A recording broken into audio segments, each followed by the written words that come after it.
This pressure will kill me in time if I let it. Goalposts shift every time I make a post. My ambition is tied to my inadequacies.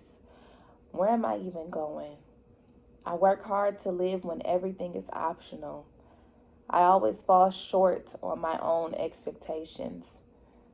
When the people around you can't see the monsters in your closet, it's easier to pretend they're not there. Masking pain is easier than admitting how deeply you feel about everything.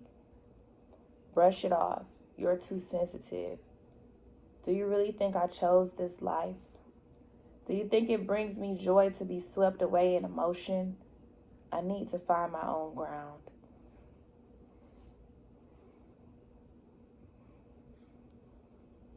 Poetry.